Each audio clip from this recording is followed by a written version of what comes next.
Selama beberapa dekade, menyebut diri Anda sebagai seorang sosialis dalam politik Amerika dianggap sebagai bunuh diri politik.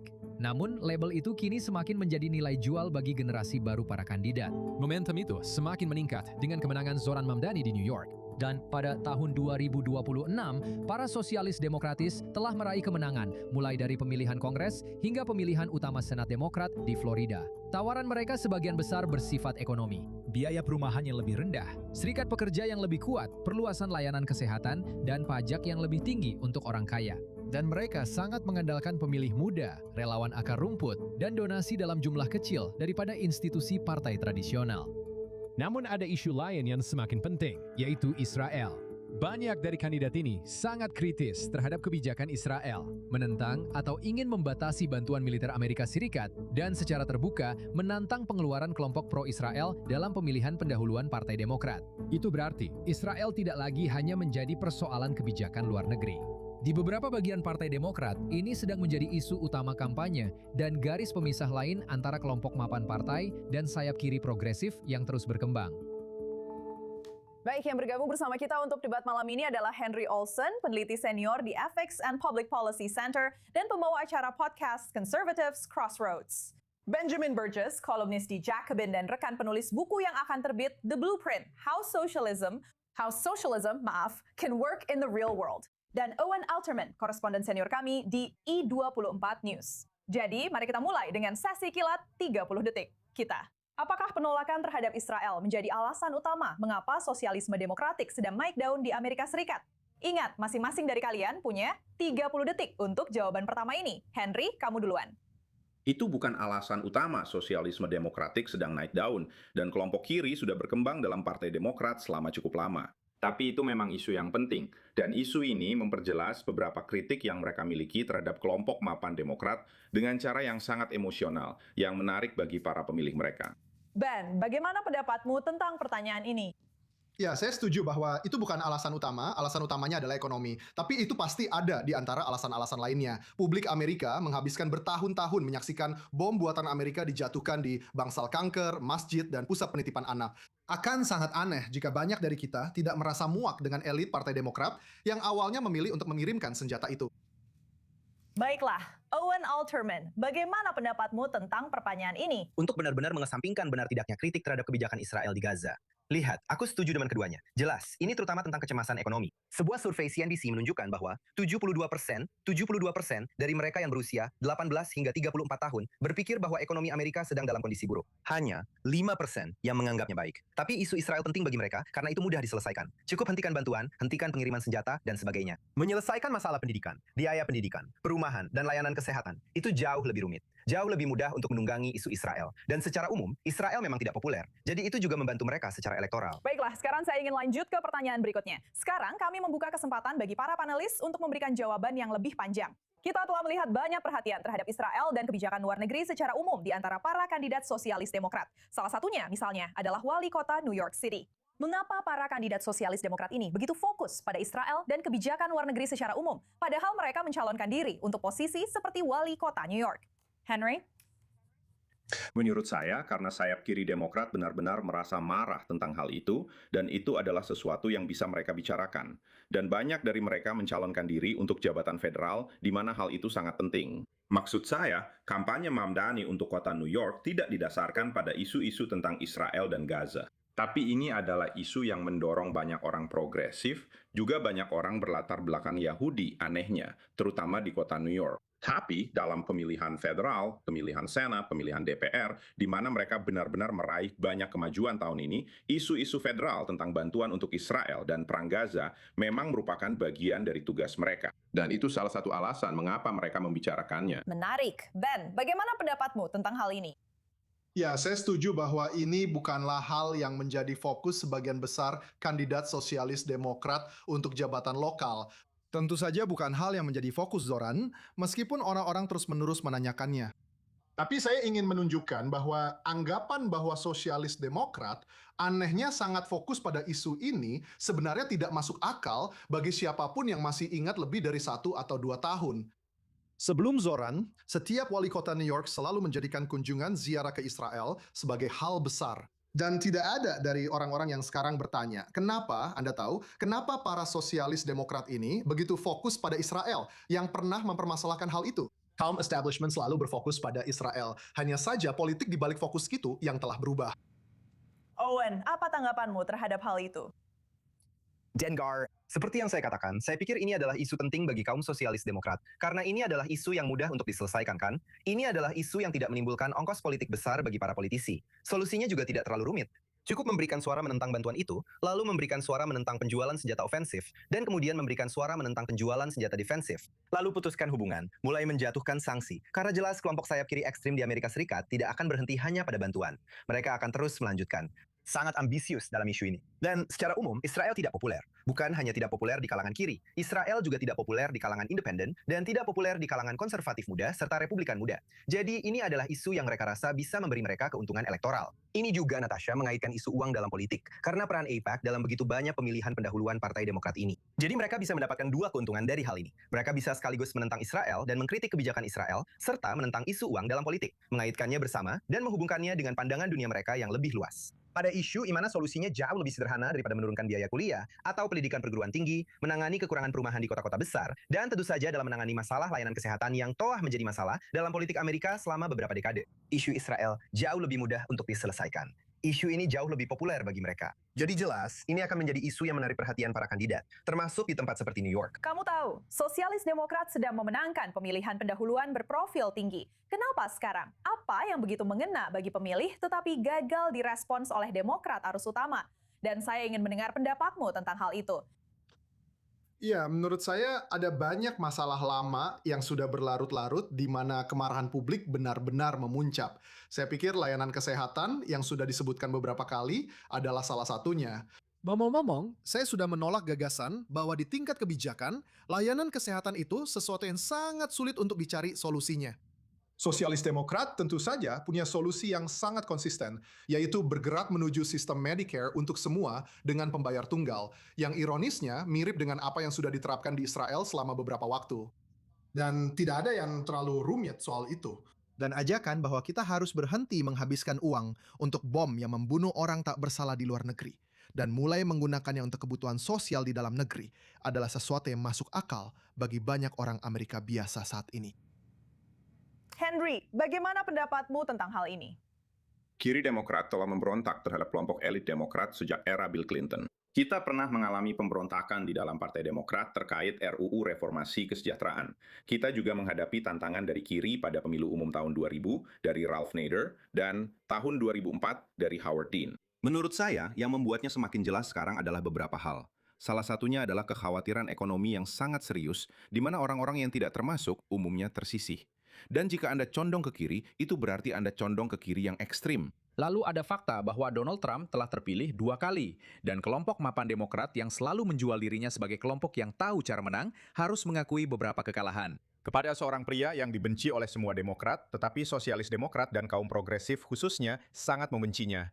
Pakai 3 tanda seru. Jadi sekarang Anda punya situasi di mana kira-kira setengah dari basis pemilih Partai Demokrat secara nasional ingin menyingkirkan kelompok mapan Demokrat karena mereka selalu kecewa dengan kelompok itu. Dan mereka sangat kecewa karena menurut pandangan kaum progresif Demokrat, mereka secara tidak langsung ikut memungkinkan berkuasanya seorang pria yang sangat mereka benci. Anda tahu, dan saya ingin beralih kepada Anda. Ini hampir terdengar seperti Israel bisa menyatukan sebagian kelompok kiri dan kanan Amerika. Khususnya kita mendengar kritik yang sama dari Anda tahu, misalnya, dalam percakapan ini, baik Henry maupun Ben ketika membahas kritik terhadap intervensi militer Amerika Serikat dan bantuan luar negeri.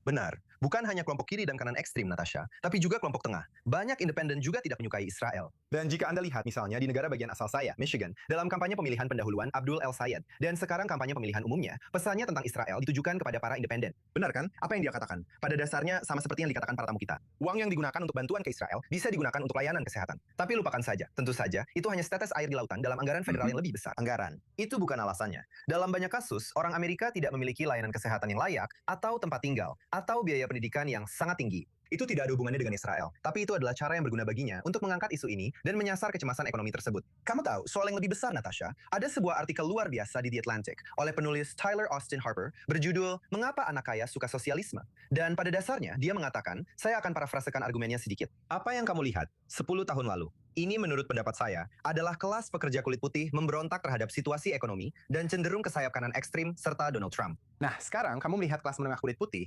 kelas terdidik kulit putih memberontak terhadap kondisi ekonomi. Munculnya AI, komodifikasi, atau menurutku itulah kata yang dia pakai dalam artikel itu. Atas pekerjaan-pekerjaan manajerial itu kan, pekerjaan yang dulu bisa kamu dapatkan hanya dengan kuliah di Amerika Serikat, lulus dengan gelar, bahkan tidak terlalu lama yang lalu, hanya 1 generasi lalu, dan berharap mendapatkan pekerjaan kelas menengah yang aman. Jelas itu sudah tidak berlaku lagi sekarang. Generasi Z merasakannya dan mengekspresikan kemarahan itu di tempat pemungutan suara pada akhirnya kan? Dan kita telah melihat itu baru-baru ini di pemilihan pendahuluan Senat Michigan, di mana seperti biasa dalam pemilihan pendahuluan ini, mereka yang paling tertarik pada kandidat sayap kiri ekstrim adalah mereka yang masih muda, yang memiliki gelar perguruan tinggi dan berpenghasilan rendah. Dan kelompok orang Amerika yang berpendidikan namun mengalami mobilitas sosial ke bawah, itulah yang paling condong ke sosialisme demokratis. Jadi, jika 10 tahun yang lalu Anda melihat pemberontakan kelas pekerja kulit putih yang berdampak besar pada politik Amerika, mungkin yang kita lihat sekarang adalah pemberontakan kelas menengah kulit putih. Dan bahkan dalam beberapa kasus, kelas menengah atas kulit putih juga merasa takut dengan AI dan krisis keterjangkauan, dengan perasaan bahwa kalangan mapan belum memberikan solusi bagi mereka. Ben, apa tanggapanmu terhadap semua yang baru saja dikatakan Owen? Ya, menurut saya, kamu tidak akan memenangkan mayoritas suara di New York City hanya dengan pemilih kelas profesional yang mengalami kemerosotan status ekonomi. Meskipun tidak bisa disangkal, itu memang bagian dari penyebabnya, karena banyak dari pemilih tersebut semakin menyadari bahwa mereka tidak akan mendapatkannya.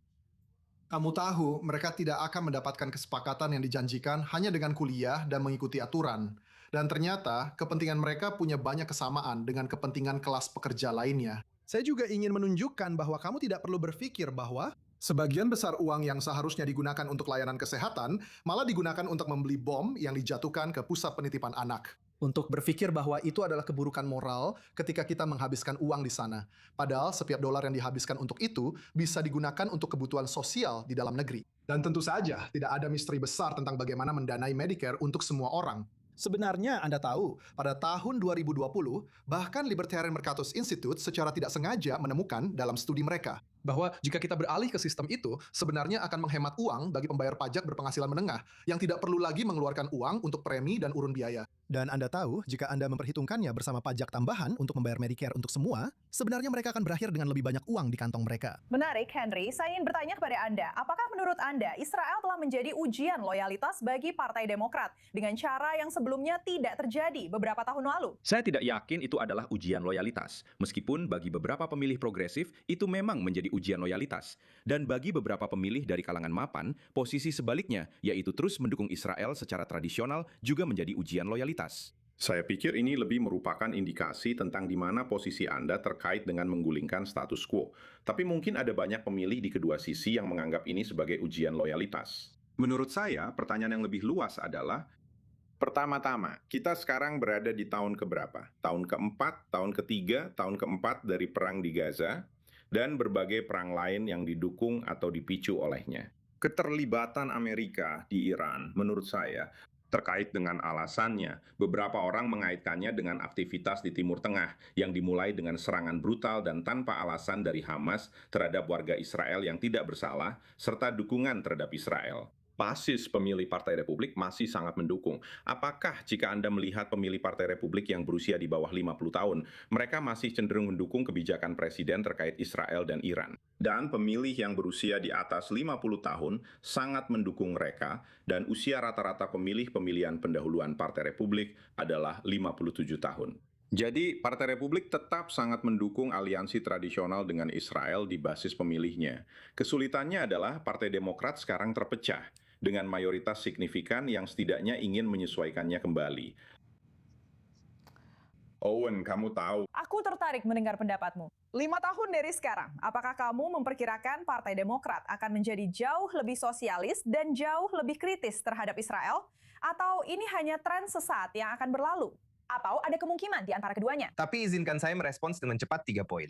Pertama-tama, Israel menargetkan rumah sakit dan pusat penitipan anak di Gaza karena tempat-tempat itu digunakan secara melanggar hukum internasional oleh organisasi teroris. untuk kepentingan militer, bukan sipil, yang membuatnya menjadi target yang sah menurut hukum internasional, tentu saja dengan mempertimbangkan keseimbangan proporsionalitas korban sipil dan semua analisis terkait. Jadi jelas sangat menyederhanakan jika menggambarkan kebijakan Israel di Gaza seperti itu. Mengenai kemenangan Ramdas, saya pikir Benjamin benar, dan dia benar untuk mencatat hal itu. Dan dalam arti tertentu, pemilih minoritas telah menjadi faktor penentu dalam banyak pemilihan pendahuluan Partai Demokrat ini. Atau di New York, di mana pemilihan umum, dalam arti tertentu, adalah pemilihan pendahuluan Partai Demokrat. Dan Anda telah melihat kandidat seperti Mamdani dan Angie Nixon di Florida berhasil karena mereka mampu memenangkan suara minoritas. Dan kandidat seperti Abdul El Sayed lolos dengan susah payah karena dia lebih lemah di antara kelompok-kelompok tersebut. Jadi ini akan menjadi sesuatu yang menarik untuk diamati. Dan mengenai layanan kesehatan dan penerapannya, lihat, mungkin benar bahwa solusinya sederhana, tetapi penerapannya bisa jadi sulit karena cara pendanaannya yang sudah kita sebutkan.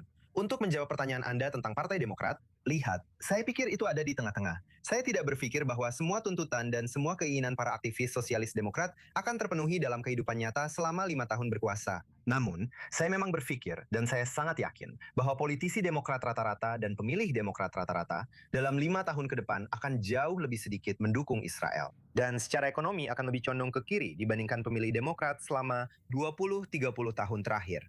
Dan ini akan menuntut perubahan nyata dalam biaya pendidikan, perumahan, dan kesehatan. Saya pikir itu tidak akan hilang. Dan jelas, bagi Israel dan komunitas Yahudi yang terorganisir di Amerika Serikat, ini merupakan tantangan besar karena suara dan pengaruh mereka berisiko kalah oleh kelompok orang yang jauh lebih besar ini, yang memiliki tuntutan pada berbagai isu ini, termasuk soal Israel. Ben, aku melihat kamu menggelengkan kepala. Ya, menurutku tidak ada orang yang masih punya akal sehat yang mempercayai itu. Setiap pusat penitipan anak, setiap bangsal kanker, setiap masjid, setiap universitas, setiap sekolah dasar di Gaza. Itu semua yang dibom katanya digunakan sebagai target militer. Kamu tahu, digunakan untuk tujuan militer. Katanya ada senjata yang disimpan di sana. Menurutku itu sangat mengada-ada. Dan aku rasa hampir tidak ada orang di dunia, selain di Israel sendiri, yang masih mempercayai itu di tahun 2026. Jadi ya menurutku itu benar-benar omong kosong. Mengenai prospek tentang apa yang akan terjadi dalam 5 tahun ke depan, menurutku akan sangat bodoh jika terlalu yakin tentang hal ini. Banyak hal bisa berubah dalam 5 tahun, tapi aku akan mengatakan ini. Kekuatan dasar yang mendorong rasa muak orang Amerika biasa terhadap sistem layanan kesehatan kita yang eksploitatif, terhadap undang-undang ketenagakerjaan kita yang sangat anti-serikat. Dan ya, dengan kebijakan luar negeri yang mencakup hal-hal seperti dukungan untuk Israel, semua itu tidak akan kemana-mana, dan siapapun yang berpikir hal-hal itu akan berubah sedang membohongi diri sendiri. Baiklah, aku ingin mendengar apa yang ingin kamu katakan. Henry. Menurutku, Partai Demokrat sudah bergerak ke kiri selama beberapa waktu. Dan pertanyaan besarnya bukanlah apakah sosialis Demokrat akan menguasai segalanya. Aku rasa mereka tidak akan. Tapi bisakah Partai Demokrat yang telah kehilangan dukungan di antara para pemilih Amerika? Soal apakah mereka bersedia mengaku sebagai Demokrat? Bisakah mereka terus melakukan itu saat orang-orang semakin ke kiri? Dalam pemilu 2024, Kamala Harris memenangkan dukungan 95 Demokrat dan 1 independen. Dia kalah dalam pemilu dan kalah dalam perolehan suara populer karena untuk pertama kalinya sejak 1932, lebih banyak pemilih yang datang ke TPS dan mengatakan bahwa mereka adalah Republikan. Saya pikir para populis Republikan dapat merespons tuntutan ekonomi kelas menengah dengan cara yang mungkin lebih menarik bagi orang-orang yang merasa tertinggal oleh Partai Demokrat yang semakin bergerak ke kiri. Pemilih Demokrat rata-rata sekarang lebih condong ke kiri dibandingkan 6 tahun yang lalu. Politisi Demokrat rata-rata sedang berusaha mengejar ketertinggalan dengan para pemilih mereka. Pertanyaannya adalah, hal itu juga tampaknya semakin memperlebar jarak dengan pemilih Amerika rata-rata yang berada di posisi tengah. Dan jika Partai Republik bisa memanfaatkannya, kita mungkin akan melihat Partai Demokrat yang berada di kiri, tapi juga tersingkir dari kekuasaan. Maksud saya, adil juga untuk mengatakan bahwa rata-rata pemilih Partai Republik tampaknya juga mulai menjauh dari dukungan terhadap Israel. Sama halnya dengan Partai Demokrat, yang sekarang semakin condong ke kiri. Saya pikir itu adalah sesuatu yang sebagian besar hanya terjadi pada pemilih Partai Republik di bawah usia 45 tahun. Pemilih Partai Republik yang berusia di atas 45 tahun, terutama yang di atas 50 tahun, hampir sama kuatnya mendukung Israel seperti sebelum Perang Iran, sebelum Perang Gaza. Dan seperti yang saya katakan, pemilih median dalam pemilihan pendahuluan Partai Republik yang menentukan siapa yang akan menjabat berusia 57 tahun.